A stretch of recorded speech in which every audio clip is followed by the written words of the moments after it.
Welcome to latest news today, PH. Kaya binigyan po namin ng pera ang Land Bank para hindi na kayo hihiram sa 5-6, hihiram kayo sa Land Bank. O ito na, para sa mga farmers dyan, makinig kayo. Marami ang hindi nakakaalam nito.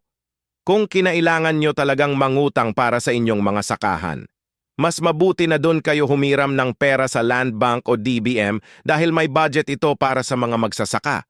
Huwag na kayo humiram sa 5-6. Panoorin ninyo ito. I'll hear from Mr. Ariel Dolores of Nueva Ecija and Mr. Virgilio Sabado of Subic, Zambales. Good morning po to the honorable senators, Senator Villar, Senator Robin Hood Padilla, and Senator Risa Ontiveros. To the representative of government agencies which are here, present here. Sa mga kapwa ko magsasaka, isang magandang umaga po sa inyong lahat. Ako po si Ariel B. Dolores, chairman po ng Nueva Ecija Seed Grower Multipurpose Cooperative, and at the same time, president po ng Philippine Rice Seed Grower Federation of Agriculture Cooperative, na meron pong 68 cooperative across the nation na contracted po sa RCEP. Doon po sa seed component ng RCEP. And almost 100 po kami actually, but the other kasi ay hindi po nakapasa doon sa guidelines, but then adapted po sila ng mga contracted seed growers, primary cooperative seed grower. So kami po ay nagpapasalamat in behalf po ng sa seed industry po, rice seed industry sa RCEP, because sabi ko nga it gives extension of life doon po sa dying industry ng inbred seed production, because prior to this ang direction po talaga ng government is hybridization, which give opportunity, extra opportunity doon sa mga foreign farmers, kasi po ang hybrid is 90% po niyan or more than pa ay from imported. So ang inbred production po ay Filipino enterprise, at magandang umaga po ay Senator Amy Marcos. So ang inbred production po ay Filipino enterprise, kaya po malaki po ang pasasalamat namin sa RCEP. Kasi kami po ang beneficiary ng seed component po ng RCEP, which before ay meron pong 3 billion na fund. At kami po ay nagpapasalamat especially po sa pagpili po ng RCEP na maging implementer po nito, implementing agency, ang PhilRice, na nakita po namin yung pong matinong pamamalakad sa proyektong ito, sa programang ito. At during din po ng implementation po ng RCEP ay na-target po natin, na-meet natin yung isa sa pinakamataas na production ng palay sa Pilipinas. I think na 2021 po yan, more than 20 million metric tons. So sa hanay po ng seed grower, ng seed industry, kami po ay nagpapasalamat una nga kay Senator Villar for championing the 11203, R8 11203.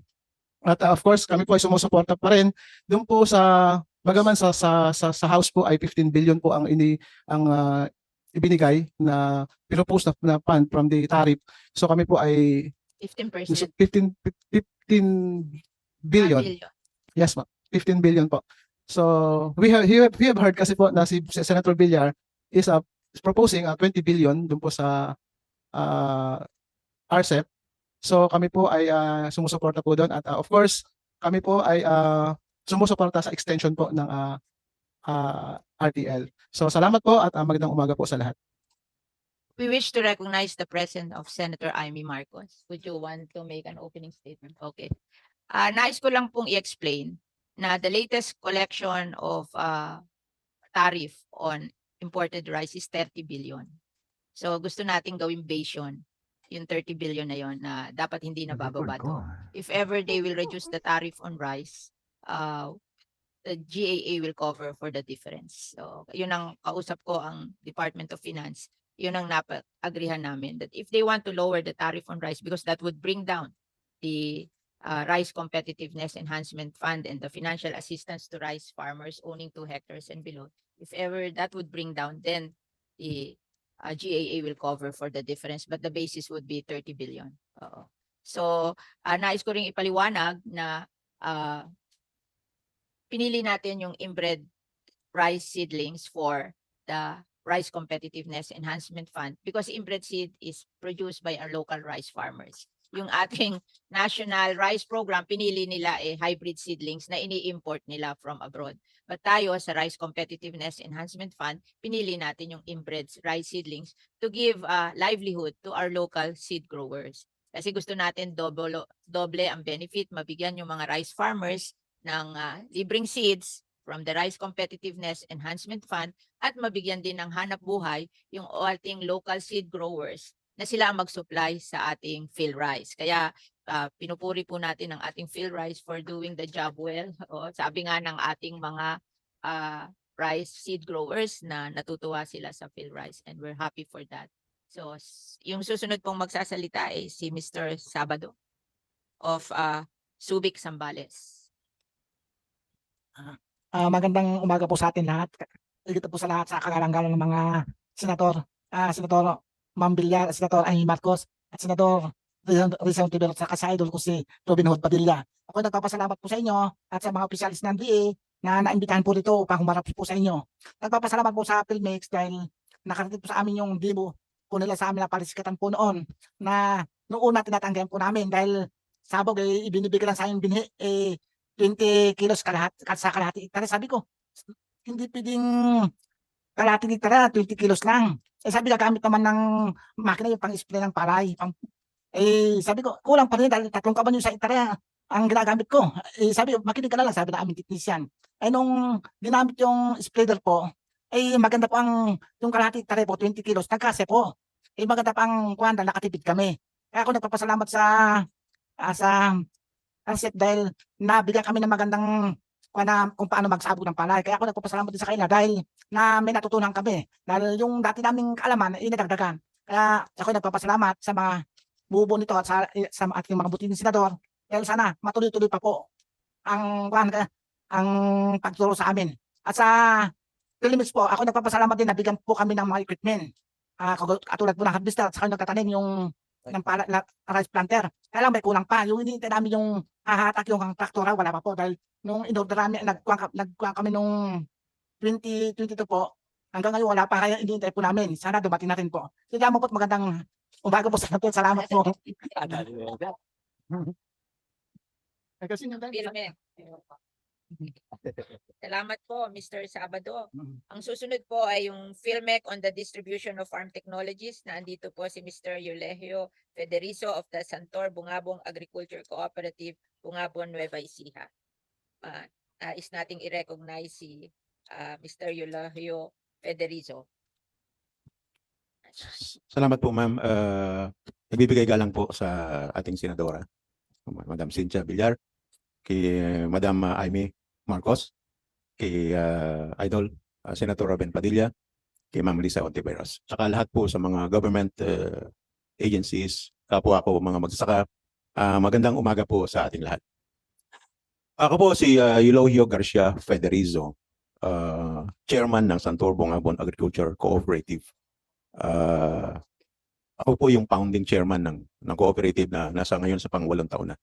At kami po ay naswerte o na-timing na nung tinayo namin ito ay binuo ni Madam Cynthia Villar yung RTL and Arcep. Dahil po dito sa Arcep, napabilis po yung paglago ng aming kooperatiba na kung saan kami po ay dahil sa binigay na ng Philmec na mabigyan ng isang combine harvester, isang 4-wheel tractor, isang hand tractor yung una po, first batch. At dahil po dito, dumami yung aming mga miyembro. Mula sa level 17, naging 100, I think 112 na ngayon, members. Tuloy-tuloy po siyang nag-grow, unti. At dahil po doon, sa binigay na yon, nakapag-employ kami ng isang clerk at sa mga operators. At nakakaya namin silang bayaran sa kanilang mga sweldo.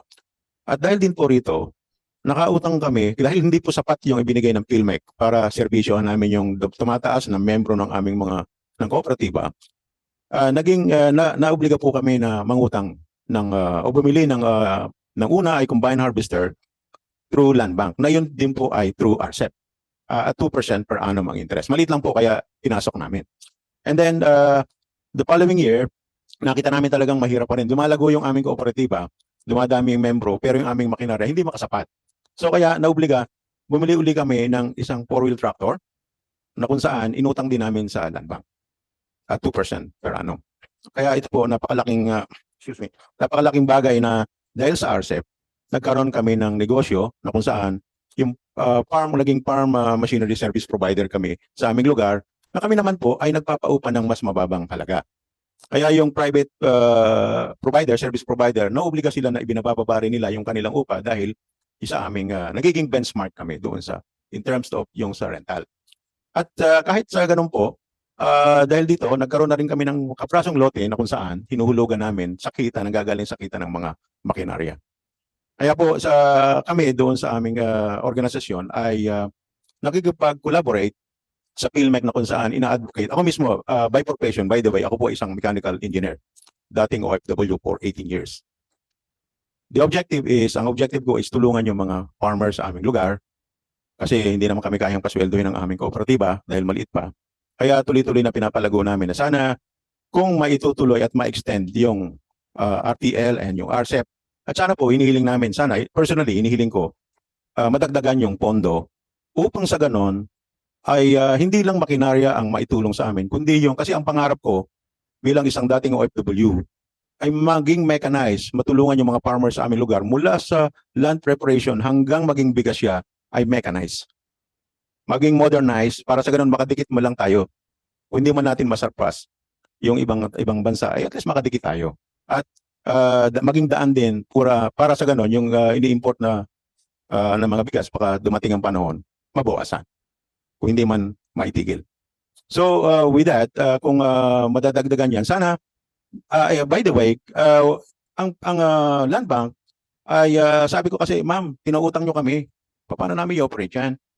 So ang land bank, binigyan din po kami ng loan na 450,000 para sa operations. Ngayon ang tinitingnan ko po is, kung paano naman in the future, mabili ng aming kooperatiba yung mga palay na inaani ng aming mga magsasaka para sa ganun, yung manipulation ng private sector, hindi mo mahirap i-control yon, pero at least matulungan sila in a small way by buying yung kanilang palay. At ang PhilMec po kasi tuloy-tuloy kami na sinusubaybayan, ino-audit, tinuturuan. In fact, binigyan na kami nila ulit ng ang palay dryer na kung saan yung aanihin ng aming mga farmers ay mapatuyo. At naghihingi pa po kami ng kapuputan dahil sabi ko, andyan si Senator Joel Dator na sabi ko, sir, kulang pa yung inyong binigay sa amin at sana, kasi naluluma na po yung makina.